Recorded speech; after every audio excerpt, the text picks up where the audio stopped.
সারারাত জার্নি করার পর যখনই একটু বোর হওয়া শুরু হয়, বাইরের দিকে তাকিয়ে দেখি এত সুন্দর পরিবেশ, কি আর বলবো। দেখেই মনটা ভালো হয়ে গেল। ছোট ছোট পাহাড়ের সাথে এত সুন্দর রাস্তা। প্রায় আমরা কক্সবাজারের কাছে চলে এসেছি, একদম সমুদ্র সৈকতের কাছে আর কি। আর এত সুন্দর সুন্দর ভিউ আর কি, একটু ক্যামেরা বন্দি করে রাখলাম। আগে থেকে আমাদের হোটেল বুকিং করা ছিল, তাই তেমন একটা ঝামেলা হয়নি, ব্যাগপত্র রেখে চলে আসলাম। হাই, আমরা সবাই মিলে কোথায় এসেছি? কক্সবাজার। আমাদের ফ্যামিলির প্রথমবার সমুদ্র সৈকত দেখা, আমরা এক্সাইটেড বেশি ছিলাম। আমার বোন ভাই এরা আগে এসেছিল, বলাই হয়নি আমরা কারা কারা গিয়েছি একসাথে। আমার বোনের ফ্যামিলি, আমার ভাই আর ভাইয়ের বউ আর আমার ফ্যামিলি, আমরা সবাই মিলে একসাথে কক্সবাজারে গিয়েছি। আলহামদুলিল্লাহ অনেকটা মজা হয়েছে। প্রথম দিন বলে কথা, মানে আমি এতটাই এক্সাইটেড ছিলাম, বাচ্চাদের আর কি বলবো, অনেক বেশি মজা করেছি। আমার ভাইকে আমি একটু ভিডিও করে দিয়েছিলাম, ও একটু আমার সাথে মজা করছিল।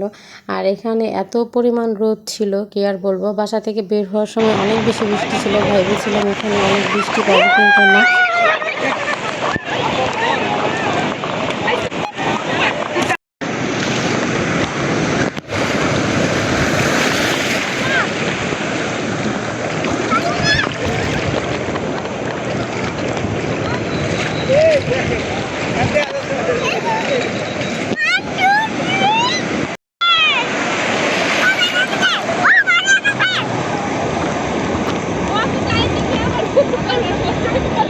যে যার মতো মজা করছে, কাউকে আমরা বাধা দিচ্ছি না, বাচ্চাদেরকেও না বড়দেরকেও না। মানে এখানে এসেছি আমরা মজা করার জন্য। আর আমার দুই কন্যা তো দেখতেই পাচ্ছেন কি শুরু করছে। আমার ছেলে কিন্তু ভয় পাচ্ছে, ও তেমন একটা পানির দিকে যাচ্ছে না, কিন্তু আমার দুই মেয়েকে একদম ফেরানো যায় না এমন অবস্থা।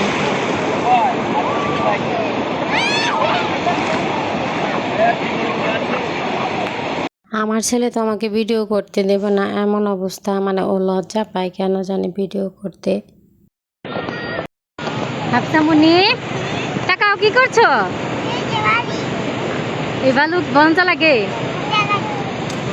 সবাই সারা রাত জার্নি করে গিয়েছি এখানে, কিন্তু কাউকে দেখে ওইভাবে মনেই হচ্ছে না আমরা যে সারা রাত জার্নি করেছি। আমাদের মধ্যে কোনো ক্লান্তি ভাবই নেই, একদম মানে ছোট বড় সবারই কেমন উল্লাস, মানে এত আনন্দ। সাগরের ঢেউ দেখেই যেন সব কিছু মানে ক্লান্তি দূর হয়ে গেছে। যেহেতু আমাদের দুইটা কন্যাই অনেক ছোট, ওদেরকে দেখে রাখতে হয়েছে, আমাদের সবসময় চোখে চোখে রাখতে হয়েছে। কি আর করবো, বাচ্চাদের নিয়ে ঘুরতে গেছি, বাচ্চাদেরকে ভুলে গেলে তো আর চলবে না। সারাক্ষণই ওদেরকে কেউ না কেউ আমরা চোখে চোখে রেখেছি। তারপর আমরা হোটেলে যে চেঞ্জ করে এসে দুপুরে খাওয়া দাওয়া শেষ করে আবার হোটেলে ফিরে যাই। এমন ঘুম দেই সবাই, সন্ধ্যার পর ঘুম থেকে উঠি। তারপরে সন্ধ্যার পরে আবার রেডি হয়ে চলে আসি বিচে। এখানে বাচ্চাদের যে খেলার একটা ছিল, এটা কেবলমাত্র সন্ধ্যার পরে চালু করে। তা আমার দুই বাচ্চা দেখি তো এখানে দৌড়, তারা হচ্ছে দুইজনই ভারী জামা পরে গেছে বলে স্লাইডে নিচে নামতে পারছিল না।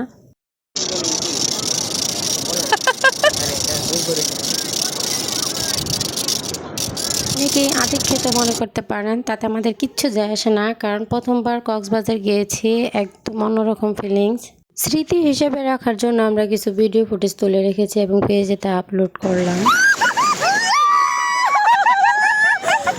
কারো ভালো লাগতেও পারে, না লাগতে পারে। আমি যেহেতু প্রথমবার গিয়েছি, প্রথমবারের অনুভূতিটা আমি এখানে তুলে ধরেছি। তারপর এখান থেকে কোরাল মাছ, অক্টোপাস এবং কিছু চিংড়ি মাছ ফ্রাই করে সবাই খেয়েছে, আমি খাইনি। একদম আমার জিনিসটা কেন জানি এত গন্ধ লেগেছে, আমি দূরে দাঁড়িয়েছিলাম। এখানে সন্ধ্যার পরে অনেক সামুদ্রিক মাছই পাওয়া যায়, যা যা পছন্দ মতো কিনে তারপর তাদের কাছে দিলে তারা ফ্রাই করে একদম খাওয়ার জন্য রেডি করে দেয়। কিন্তু তারা কেন জানি মানে মাছ ফ্রাই করা একদম কিভাবে মানে কাটিং করে বা পরিষ্কার করে কিছুই আমাদের ভিডিও করতে দিল না। কক্সবাজার ডে 2 দেখার আমন্ত্রণ রইল সবাইকে। আসসালামু আলাইকুম।